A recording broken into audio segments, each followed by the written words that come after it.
Bueno, estamos tertuliando con Luis Carlos Ramírez. Estamos hablando sobre el vallenato. Él es un estudioso del vallenato. Ha dedicado más de 10 años de su vida a poder estudiar el vallenato y pues agradecemos a Tributa, la empresa por la cual yo hago parte, que realiza este aporte social y cultural. Recuerden que Tributa está para servirles y se prestan servicios tributarios, contables y jurídicos y pueden buscarlo en Instagram como tributa-bajo. Vamos a esperar que por acá se pueda unir también otra vez Luis Carlos. Le habíamos realizado una pregunta en cuanto a que él había mencionado que el vallenato es hijo de la modernidad. Entonces vamos a preguntar a qué se refiere él con esta frase en cuanto a que el vallenato es hijo de la modernidad y de esa manera esperemos que se pueda eh, ir conectando y entablar nuevamente esta conversación con él para que nos responda esta pregunta en cuanto a que el vallenato es hijo de la modernidad. Bueno, hemos visto diferentes temas, desde el significado del vallenato, desde diferentes puntos de vista como presunto género literario, desde lo musical, desde lo histórico. Hemos hablado sobre los diferentes tipos de vallenato, de géneros, cómo nació el vallenato, la historia del acordeón. Hemos hablado en cuanto al significado de que el vallenato haya sido declarado como Patrimonio Cultural Inmaterial de la Humanidad por la UNESCO en el año 2015. Asimismo, Uriel no, Luis Carlos, es que Uriel ahorita estaba comentando allí, Luis Carlos nos ha recomendado a algunos estudiosos académicos que han dedicado también parte de su vida desde el ámbito académico formal a través de diferentes tipos de tesis, de maestrías, de doctorados para hablar sobre el vallenato desde diferentes orillas. Entonces también nos ha recomendado algunos de ellos. Hemos hablado de algunos juglares del vallenato, algunas anécdotas, entre ellas de Gabo en su momento en Barranquilla, en los años 1950-1953, cuando estuvo allí en el grupo conocido como el Grupo de Barranquilla, cuando Gabo tenía 23 años, la época donde Gabo escribió la hojarasca, donde escribía como columnista en el Heraldo, donde tenía muy pocos recursos económicos y vivía en un prostíbulo, y la época donde parte de las personas importantes en el grupo Barranquilla estaban como por ejemplo el pintor de origen europeo de Barcelona, Alejandro Obregón. Bueno, por aquí ya está Luis Carlos, vamos a enviarle la invitación y de esa manera que responder la pregunta que le estábamos esbozando. Hola, Rigo. Luis Carlos, entonces estábamos hablando de la que usted manifestaba que el vallenato es hijo de la modernidad. ¿A qué se refiere usted con esto? Bueno, yo haciendo como una paráfrasis, por decirlo así, con lo que se usa como prehistoria e historia. Y cierto, se habla de prehistoria, digamos, antes de la escritura y la historia a partir de la escritura. Yo hablo de premodernidad y modernidad del vallenato, o de prehistoria e historia del vallenato. Esto lo establezco a partir de la aparición de los registros fonográficos. Para mí, antes de que se pusieran las canciones de música de acordeón o las canciones vallenatas en registros fonográficos, todo ese tiempo de ahí para atrás es la prehistoria o la premodernidad del vallenato. Y a partir de la grabación de las canciones de las músicas de acordeón del Caribe colombiano en adelante, estaríamos hablando de la modernidad del vallenato. Es mi forma de verlo. ¿Eso qué implica? Que el vallenato tal cual lo conocemos hoy en día, prácticamente cualquier canción que podamos mostrar de música vallenata hoy en día está definida a partir de las grabaciones fonográficas. Hay otra cosa. El instrumento que es el líder en los conjuntos vallenatos es el acordeón. Y el acordeón es un instrumento moderno. Como decía ahorita, es un instrumento de finales del siglo XIX, en plena era industrial.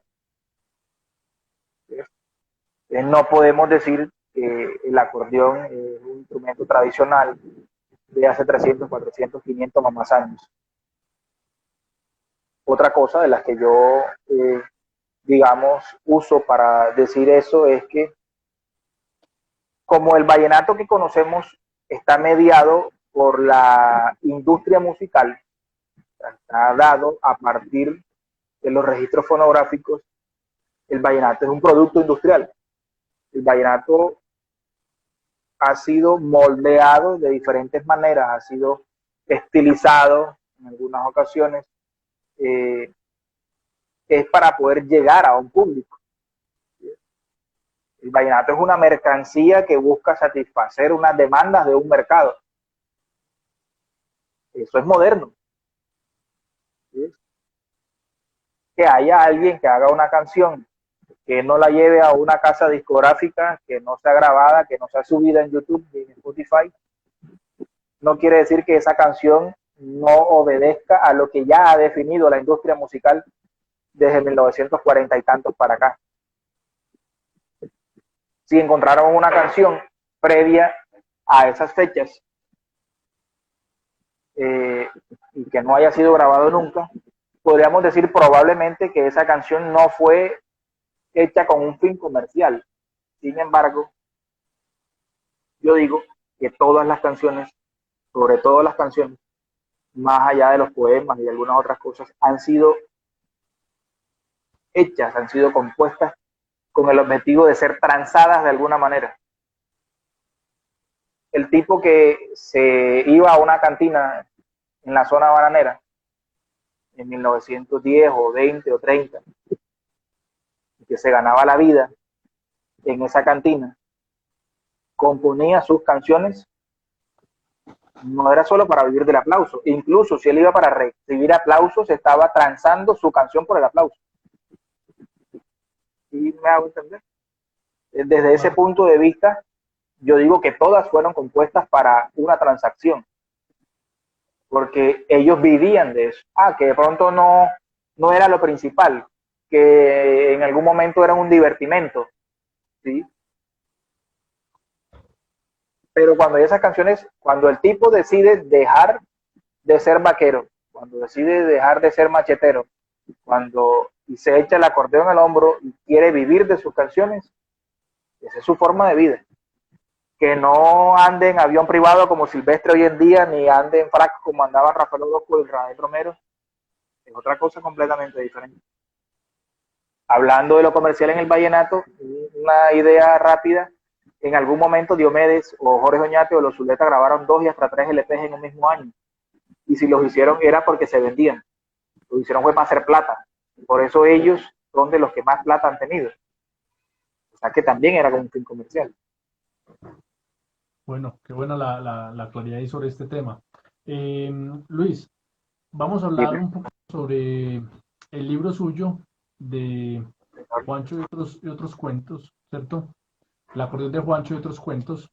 El prologuista del libro, Abelardo Gómez, quien es el director del portal la cola de la rata, ¿no? Él es columnista allí, director de esta portal. Él en una charla manifestaba que un libro nunca está terminado, nunca acabamos de escribir un texto. El libro que usted escribió es de 10 cuentos, ¿sí? Usted mismo manifestaba en otras portales y entrevistas que esto fue para un concurso y que había como una limitación para cierta cantidad de hojas y para manejar pues como el tema de la cantidad de texto que podía tener el libro. Ahora, si usted pudiera cambiar algo del libro, ¿sí? Ya quedó con 10 cuentos, haciendo énfasis de que un texto nunca está terminado, ¿usted haría algún cambio al libro o lo dejaría de esta manera como quedó? A mí me gustaría, o me hubiera gustado, poder incluir otros cuentos que están más interrelacionados entre ellos. Álvaro Cepeda Zamudio, que al rato lo nombrabas, él hace una definición que a algunos les puede parecer muy descabellada de la novela, y es que él dice palabras más, palabras menos, no será exacta la cosa, de que una novela son varios cuentos de alguna manera encadenados por un relato, dice él. Entonces, como yo no tengo ni idea cómo se escribe una novela, una forma como sencilla me pareció, entre comillas, esa. Y era de alguna manera encadenar o conectar de alguna manera varios cuentos. Y de esa forma ir construyendo algo mucho más grande. Una historia mediada con esas otras historias pequeñas. Entonces, si tú te fijas, los últimos dos cuentos del libro eh, son como dos partes de una misma historia. Son los mismos personajes. El chico al que al principio llama a una muchacha en el cuento volver a empezar y le dice estoy embarazada, y que a la muchacha le da un soponcio y que ella le dice quiero que me acompañes a, a visitar la tumba de mi padre y a enfrentar a mi mamá, es la misma chica que luego hace todo ese ritual en despedida para precisamente despedirse de su padre, así haya sido enterrado muchos años antes. De esa misma manera, hay otros cuentos que no están allí, en donde, por ejemplo, hay uno que se llama Simón, en el cuento que se llama No quiero aplausos, solo tu amor, que sí aparece en el libro, hacen referencia a un muchacho, Julián, que ellos dicen que se fue a Santa Marta a jugar en el Unión Magdalena y que allá le dicen el Guamalero. Hay un cuento que precisamente se llama Julián el Guamalero, que no está en el libro. Y ellos ahí dicen, Julián nos vino con el cuento de que por allá se encontró un día tomando tinto a Simón Bolívar en la Plaza de Bolívar. Hay otro cuento que se llama Simón, en donde un chico X, que no tiene nombre, se encuentra a Simón Bolívar tomando tinto en la Plaza de Bolívar. Entonces, a veces con esas pequeñas referencias o con personajes que están prestados de un cuento a otro, e incluso fragmentos, se comunican no solo algunos cuentos dentro del libro, sino con otros que están por fuera. Entonces, me gustaría sería poder en algún momento redondear de alguna manera la historia un poco más grande y todos meterlos en un solo libro con la apariencia de cuentos para que los lectores puedan de alguna manera ir descubriendo esos cabos o esos vasos comunicantes y que de pronto ellos mismos puedan también definir que sí realmente hay una historia mucho más grande compuesta por esos relatos. Bueno, Luis, muy interesante esto. Ahora, hay una canción muy conocida que se llama Periódico de ayer, ¿sí? Si no estoy mal, la hemos escuchado en la voz de Willy Colón, ¿es que es? Que canta esta Héctor canción. Lavoe en la orquesta de Willy Colón. Héctor Lavoe, pero detrás de estos personajes tan conocidos por nosotros ahorita en el mundo contemporáneo, existe alguien que se llama Tite Curet Alonso. Y usted en alguna oportunidad manifestaba que es el más grande compositor del Caribe habido y por haber. Entonces la pregunta es, háblenos un poquito acerca de este compositor puertorriqueño detrás de estas canciones tan famosas, ¿sí? ¿Y por qué considera usted que es el más grande compositor del Caribe y qué es lo que hace que alguien sea el más grande compositor? O sea, ¿cuáles son los argumentos, lo que sustenta esa tesis que usted manifiesta? ¿Qué te digo yo? Bueno, don Tite Curet Alonso, Catalino Curet Alonso, es el artífice de éxito. Hay algunos que hablan de entre 200 y 300 éxitos en la salsa en espacio de unos 30 años, por lo menos. Él hizo, de alguna manera, él construyó ese imperio que fue Fania, al margen, entre comillas, de Johnny Pacheco y Jerry Masucci. Ellos eran como los fundadores como tal, pero si ellos no hubieran contado con la pluma de don Tite Curet Alonso, no hubieran llegado a ningún Pereira, como dice uno. Él, por ejemplo, aparte de Periódico de ayer, que me venga a la mente, hizo Mi triste problema de Cheo Feliciano, o Anacaona, que también grabó Cheo Feliciano, o hizo Plantación Adentro, que grabó Rubén Blades con Willy Colón, eh, Caonabo, y muchos. Pues yo tengo un artículo donde digo que Don Tite es patrimonio cultural caribeño, que es bastante extenso y que allí se podría encontrar la revisión de algunos otras composiciones. Yo recomendaría mucho, por ejemplo, ver ¿cómo se llama esto? Un documental que se llama Sonó, Sonó, Tite Curet Alonso, que hizo el Banco Popular de Puerto Rico en el 2011, en donde se puede ver la historia de muchas de esas canciones. Hay una que, por ejemplo, se llama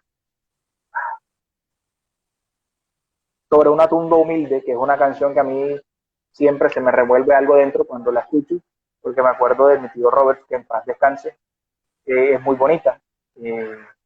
Habla de que dice en algún momento en el coro, dice al comenzar: yo no te puedo hacer un monumento de mármol con inscripciones a colores, pero a tu final morada vengo atento trayendo una flor silvestre y mil amores. Y así él comienza a hablar, digamos, un poco de la diferencia entre las tumbas de la gente pobre y de la gente, digamos, poderosa o rica, ¿no? ¿Por qué podría decirse que un compositor sea uno de los más grandes o sea el más grande? Primero hay que ver la trascendencia que tienen sus canciones. Un amigo de Pereira, Alan González Salazar, en algún momento decía de que un genio literario era alguien que de alguna manera lograba meterse en el inconsciente colectivo de la gente. Y yo dije algo que a muchos no les gustó, que si esa era la medida de un genio literario, Diomedes Díaz era un genio literario. Porque aquí uno aquí en la costa encuentra tiendas con el nombre de los recuerdos de ella, que es el nombre de la tienda de Diomedes en la canción La Tiendecita. Y por la calle uno va y la gente va diciendo muchos de los refranes o de los dichos que Diomedes popularizó en sus canciones, muchos creados por él mismo. Entonces, eso da una muestra de la trascendencia, por ejemplo, de la obra de él, independientemente de todos los reparos que uno pueda hacer de la vida personal de Diomedes. En el caso de Don Tite Curet, sus canciones le dieron forma a lo que nosotros conocemos como salsa. Eso es bastante trascendente. Otra cosa que podríamos mirar es la cantidad de canciones que sean exitosas, porque hay personas que logran trascendencia incluso con una sola canción. Hay canciones, hay personas como el compositor del Cóndor Legendario, que se me escapa el nombre ahorita, es la única canción de él que es famosa, y ese señor con esa sola canción puede casi que garantizarse de estar en toda antología de canciones de la música vallenata. Pero no es lo mismo tener una canción que sea antológica, o dos o tres o 10, a tener 30, 40 o 50 canciones que sean antológicas. Lo otro es que el hombre componía en muchísimos ritmos que están en el espectro de Ángel Alfonso Molina, me dice mi amigo Orlando Molina Estrada, que es el compositor del Cóndor Legendario, paisano de él, es muy buen apunte de Orlando. Pero te decía, por ejemplo, Don Tite componía bombas, componía plenas, componía montunos, componía merengues, boleros. Todas esas canciones o todos esos ritmos hacen parte del espectro de lo que nosotros conocemos como salsa, porque la salsa es un concepto que de alguna manera un género musical que englobó muchos otros ritmos antiguos de Puerto Rico y de Cuba. ¿Por qué digo que del Caribe? Porque, por ejemplo, alguien que puede equiparársele a él es este señor Manuel Alejandro, que es un compositor español que se hizo muy famoso con Rafael y con José José. Pero Manuel Alejandro, no solo por ser español, no es caribeño. Manuel Alejandro no componía ni merengue, ni salsa, ni bachata, ni nada de eso. Componía baladas. Entonces, digamos que el ser propio de él no era caribeño. Agustín Lara, que es un grandísimo compositor, tampoco era muy caribeño, ni en su ser, ni en los ritmos que componían. O el maestro Barros acá en Colombia, que algunos dicen que es el Agustín Lara colombiano, tampoco es tan caribeño, porque él ocupó un espectro mucho más amplio, ¿sí? Él compuso música que nosotros podríamos decir caribeña, o música tropical, como dicen muchos en el interior del país, pero también compuso tangos, compuso rancheras, compuso pasillos, por ejemplo, Pesares, que me dejó tu amor, que no fueran Pesares, es del maestro Barros.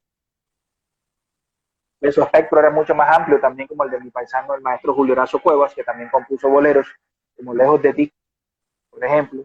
Boleros no, tangos, es un tango u otros boleros. Entonces, por eso yo digo, por esa magnitud de cosas, por que no hay nadie que tenga tantos éxitos como él, que sea tan trascendente como él al nivel de la música del Caribe grande. Digo que es el más grande habido y por haber. Incluso Rubén Blades dice que él es el más, y que lo diga Rubén Blades es bastante decir. Bueno, muy interesante todo eso de este importante compositor. Ahora, para ir redondeando, Luis, acerca de este libro suyo, ya hemos hablado del vallenato, del significado, de todo esto a nivel histórico. Hablemos un poquito más acerca de Luis, pero en la faceta de escritor, de productor, de creador, ¿sí? Ya sabemos acerca de este libro de cuentos, ¿sí? Entre muchos otros artículos, poemas y demás que usted ha escrito, las influencias literarias que usted ha tenido, y sabemos que entre sus preferidos está el escritor Álvaro Cepeda Zamudio, este cuentista, ¿no? De parte del grupo de Barranquilla en su momento. Y usted decía en una entrevista que en el fondo nosotros los caribeños somos muy tristes. Hace alusión a esta frase, ¿sí? Y porque normalmente uno ve a la parte del Caribe, al costeño, que es muy alegre, ¿sí? Pero usted decía, en el fondo yo creo que somos tristes y por eso es que nace como todas estas obras. Entonces hablemos un poquito acerca de Álvaro Cepeda Zamudio, qué es lo que más le ha impactado a usted de él, asimismo Alberto Salcedo Ramos, el cronista, de Héctor Rojas Erazo, novelista y poeta, y de Manuel Zapata Olivella. Entonces, ¿cuáles han sido sus influencias con estos escritores de manera muy sucinta? Lo que le llama la atención de ellos, para las personas que queremos conocer de estos escritores, que en mi caso yo nunca he leído nada de ellos. Voy a comenzar por Manuel Zapata Olivella por el simple hecho de que este año es el año de Manuel Zapata Olivella, declarado por el Ministerio de Cultura de Colombia. Es un hombre nacido en Lorica, Córdoba, hermano de Delia Zapata Olivella, fue la fundadora del Ballet Nacional Folclórico de Colombia. Es un hombre de una obra inmensa que ojalá todo lo que se está haciendo este año para dar a conocer de mejor manera su obra pueda permitir ponerla en el sitial que se merece. La obra más grande de él, tanto en tamaño como quizás en complejidad, para mí es Django el Gran Putas, que es como una epopeya de la diáspora africana acá en América, que nos puede ayudar a conectarnos un poco con toda esa gran cantidad de herencia africana que todos tenemos. Aquí en Colombia hasta el más blanquito tiene de negro. Nuestro amigo Uriel, con el que ya hablaste, te podría dar muchas más razones de Manuel que yo. Pero yo, ¿qué te puedo decir de él? La calle 10 fue un cuento que leí de él, me gustó muchísimo. Y Chambacú Corral de Negros, que es un cuento en el que él nos muestra una cara que para muchas personas puede ser sorprendente de Cartagena, por toda la miseria que él retrata allí. Chambacú es un barrio que está, si tú has ido a Cartagena, los que ya hayan ido, está enfrente del Castillo de San Felipe, pasando la avenida Pedro de Heredia. Hoy en día hay allí en la entrada que cogen los buses para no irse al aeropuerto, como más bien para Torices, hay una gran panadería que se llama Chambacú, precisamente, que de pronto el día que vayan pueden verla. Espero que no la hayan quitado, tengo un ratito que no voy a Cartagena. Pero por ahí en ese sector, ellos fueron desplazados de muchos sitios, sacados de las murallas, sacados de otros lugares en donde de alguna manera hasta avergonzaban a los blancos para ponerlos allí, y luego de ahí han sido llevados a otros sitios de la ciudad. Los negros, yo digo que han sido desplazados como 2 o 3 o 4 veces dentro de su propia ciudad. Entonces, me gusta mucho de Manuel eso, como él nos muestra lo negro que somos todos en Colombia. De Álvaro Cepeda Zamudio, que fue el primero que nombraste, me sorprendió mucho la novela La Casa Grande, la forma como él maneja allí cada uno de los capítulos. Incluso hay uno en el que lo que hace es poner como una serie de edictos y una serie de redacciones de cosas muy en lenguaje, digamos, jurídico, amoldado a su época. Tú que conoces bastante de eso, de pronto podrías encontrar cosas en desuso hoy en día, ¿no?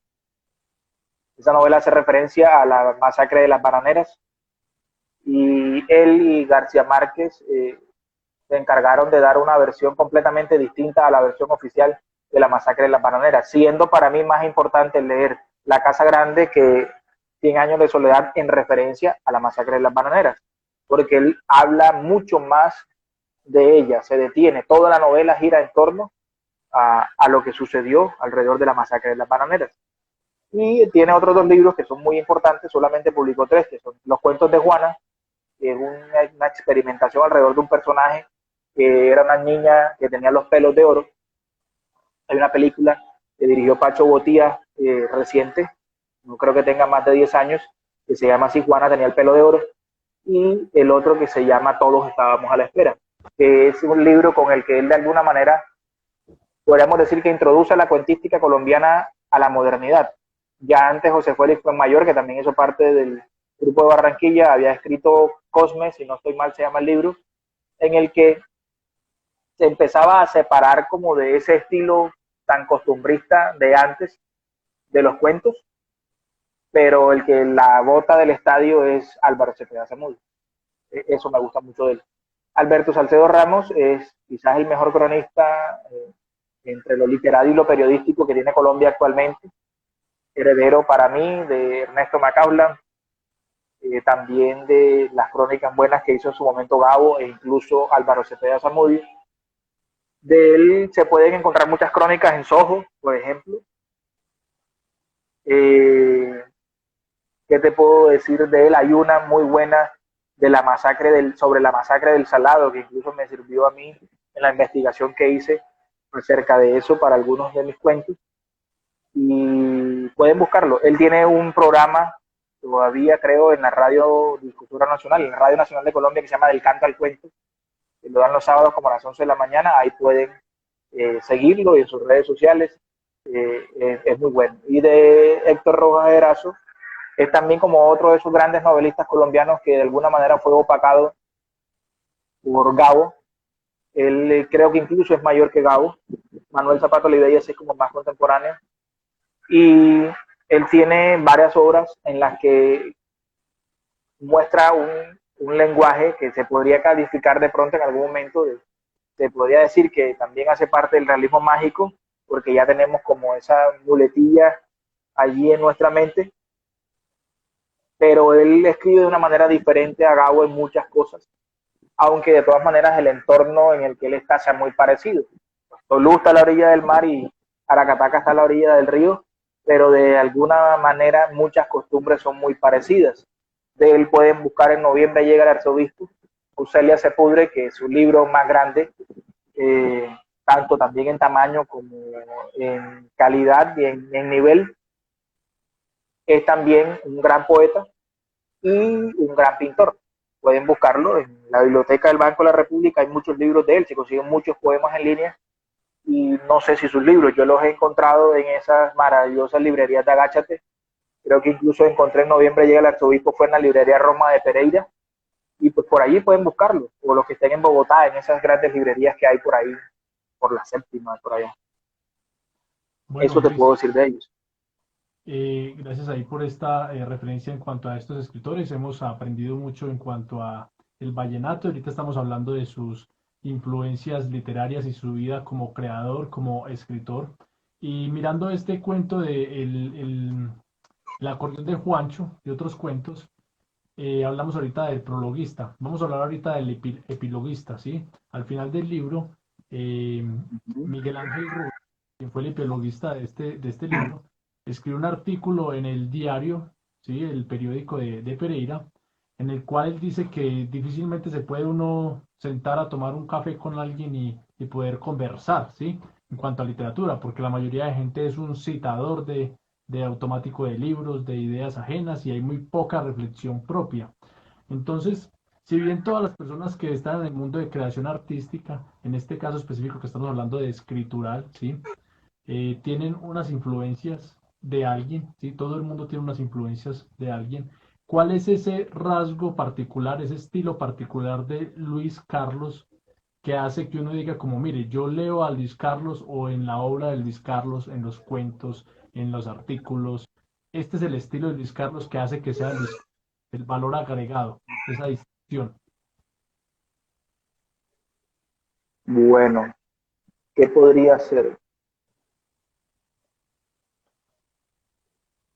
No sabría cómo definir esa voz de la que alguna vez me hablaba incluso eh, una prima, que decía, ya has como encontrado tu voz.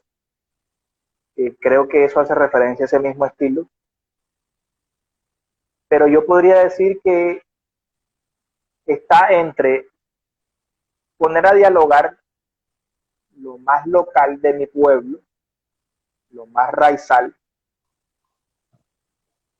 con referentes de la cultura universal, con un desparpajo total. Me explico. En ese cuento de No quiero aplausos, solo tu amor, por ejemplo, se habla de la vuelta al pueblo después de muchos años de un circo.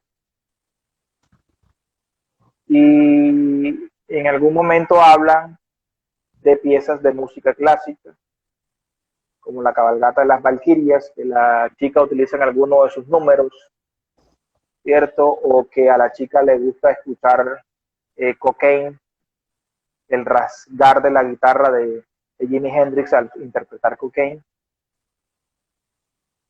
con el sonido de los tambores que están interpretando cerca y que hacen que vibre el contenedor en donde ella pasa de ser la chica común y corriente de que se llama Flor a convertirse en Nadia Mitrovich, que es la trapecista del circo de los hermanos Mitrovich. Y lo hago sin rebuscamientos, porque a mí una de las cosas que no me gusta en la literatura y aún más en la poesía es cuando, por utilizar un lenguaje a veces muy rebuscado o y a veces recurrir a imágenes tan inconexas y cosas de ese estilo, se pierde un poco como la comunicación con el lector. Cuando a veces, por utilizar como muchas pirotecnias del lenguaje, no se dice mucho de manera concreta. Eso se lo debo, estoy convencido, a las canciones, porque las canciones son más concretas. Entonces, eso es lo que más me gusta a mí. Aparte de que por mucho bagaje de lenguaje que tenga una persona en mi entorno, tiende a ser muy concreto. Por muchas vueltas que le dé a las cosas, tiende a ser concreto. Yo creería que esa podría ser mi estilo. Bueno, Luis, a mí un cuento que me llamó la atención de este libro es el de La Condena, ¿sí? Donde se cita a Tite Curet con Sombras son la gente en su canción de Plantación adentro, ¿no? Y es allí como esa reconocimiento, entre comillas, o alusión que se hace a los que son sombras, ¿sí? A los presos, que trata este cuento de Alias el hermano, un preso allí, que vamos a dejar allí como en sintonía a la gente para que vaya y mire qué fue lo que pasó en este cuento, donde se habla de un asesinato y demás. Y bueno, Luis, fue un gusto el poder haber conversado el día de hoy con usted, haber tertuliado. Le agradezco mucho el haber aceptado la invitación y pues le dejo para que usted se despide y si tiene algunas palabras para agregar, pues bienvenidas. Pues gracias a ti, Rigo, muy amable por invitarme a este espacio tuyo que es bastante seguido. Gracias a las personas que nos han acompañado. No nos podemos poner a enumerarlas, eh, pero sí les agradezco mucho haber estado aquí acompañándonos en esta aproximadamente hora y media de conversación. Como dije hace unos minutos, si de pronto está interesado en adquirir el libro, puede contactarme por interno. El que quiera leer algunos de mis artículos sobre la música vallenata pueden eh, buscar Panorama Cultural o La Cola de la Rata, y allí los pongo casi todos, o simple y llanamente con mi nombre, Luis Carlos Ramírez Lacarro, más Vallenato, y le van a aparecer los artículos. Y pues nada, espero de pronto en algún otro momento poder volver por acá, cuando quizás saquemos otro libro, o hablar de cualquier otro tema. Bienvenidos los que quieran acercarse a mi pueblo, Guamal Magdalena. Por acá hay mucha música, hay mucha danza, hay mucha tradición, mucho folclore y una linda celebración de Semana Santa que conjuga muchas cosas, aunque no es muy conocida como la de Monpojo, la de Popayán a nivel nacional. Que estén muy bien, nos estamos viendo. Gracias, un abrazo, Luis.